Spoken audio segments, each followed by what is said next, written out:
like to introduce actually three people who are going to talk about a project in Bergen County.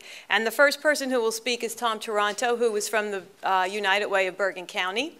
And then Joanne and Diana Stolfa will talk about their experiences with this particular housing project. So I'm going to be pretty brief because Diana and Joanne, I think, have a compelling story to tell. And first I want to say that I'm humbled to be up here among this panel. We sometimes operate in isolation, and it's pretty clear that we certainly haven't cornered the market on how to build affordable housing or to develop special needs housing by any means. I'm thrilled to meet some new friends and learn about some creative and innovative solutions. So I continue to be humbled and don't feel necessarily, especially as I look out into this audience, that there's a lot of people in the audience who ought to be up here on the panel, not me. Because we're a little bit late to the party. Having said that, we are absolutely, and by the way, Bergen County's United Way stepped into housing development back in about 2005. And we did that somewhat naively because affordable housing, a bit like the weather, everybody talks about it, but nobody does anything about it.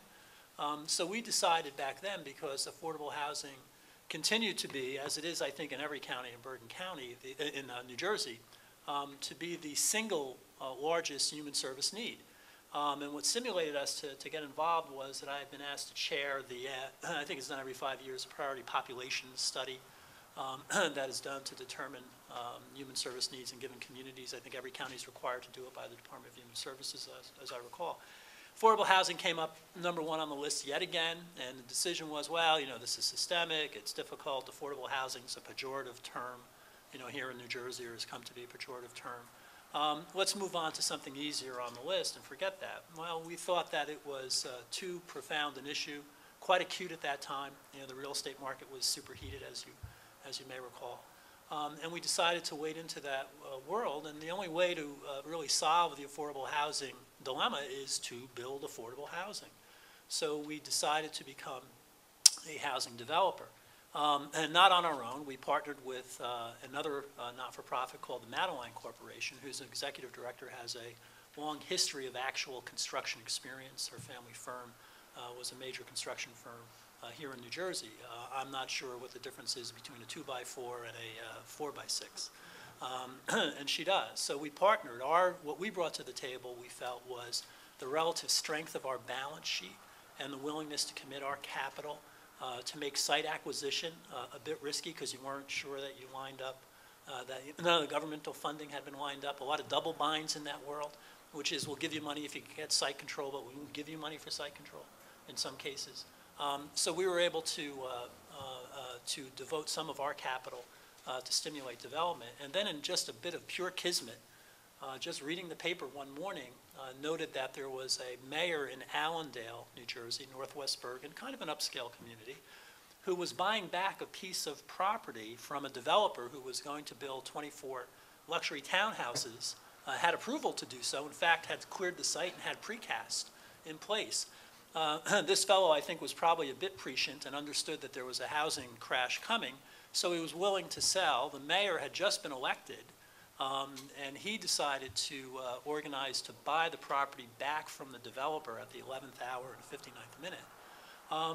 And what he said in the newspaper was, I'd like to create maybe a park and perhaps build some affordable housing. That was a striking omission, because no mayor or council in New Jersey, I think, ever got elected or reelected by building affordable housing. So I called a board member of mine who happened to live in Allendale and said, hey, do you know this fellow? And it turns out he did. So we met in a diner. So contemplate this, 3 Italians meeting in a diner to talk about a land deal, and one of them a mayor, and no indictment has ensued, at least. At least not yet.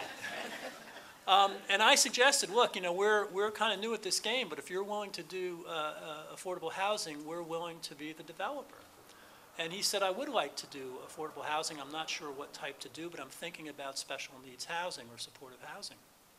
We said we'd be delighted to do that. And that's really how it all began. And to fast forward, what we learned is that we became something, I guess, of a turnkey developer. We are not service providers. We do have a service coordinator whom we've hired who is, to a certain extent, a concierge, if you will, to make sure that the folks who live in the development called Orchard Commons on Franklin Turnpike in Allendale are connected and are enjoying the amenities that Allendale has to offer, and that the service providers who have followed the tenants into Orchard Commons, there's a level of quality assurance, I would say, and I would suggest that it's not it's a very much of a collaborative relationship between that service coordinator and the service providers.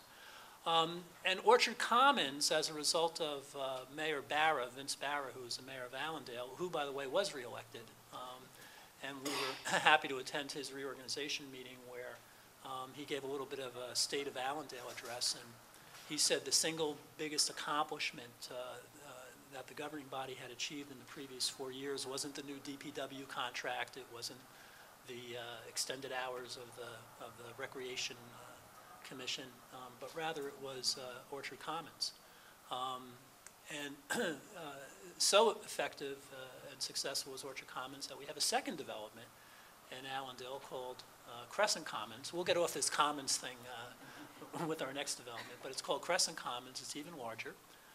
It'll have 17 beds devoted to special needs or folks with developmental disabilities. It also will include 6 units for folks with MS who have been deemed to be a population eligible for the Special Needs Trust Fund, and 6 units of low-income home ownership, which the mayor, I think, the experience with Orchard Commons made his view of affordable housing, which was already pretty elastic, even more elastic. So the project has been so successful that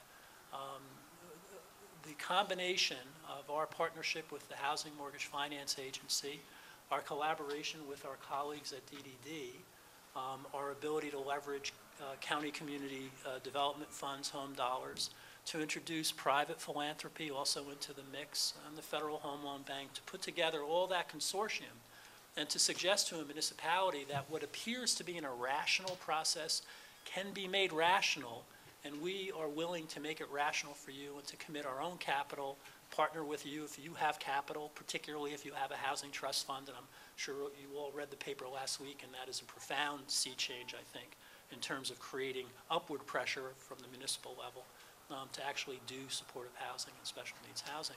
All of that has conspired to create an extraordinary list of leads. We have mayors calling us, asking to explore the possibility. And it's remarkable to me the amount of borough-owned or municipal-owned properties that exist not only in Bergen County, because we have the permission of both of our boards to explore opportunities outside of Bergen, and we are. And lastly, I'll conclude, and I think hopefully a nice segue to Joanne, that while we try to do a broad range of affordable housing, or as I'm trying to say, to increase the supply of housing that people can afford, it is really special needs housing that ignites our passion. And the reason for that is that the extraordinary commitment and fierce advocacy of the parents that we have come to know and work with is just absolutely a joy to us. And I have to say that I learned a new term, as a result of this work, a meaningful life. The ability to see tenants in Orchard Commons really fully flourish and enjoy meaningful lives is really all the fuel that's needed for us to keep knocking on more doors and build more. So with that, I'll turn it over to Joanne.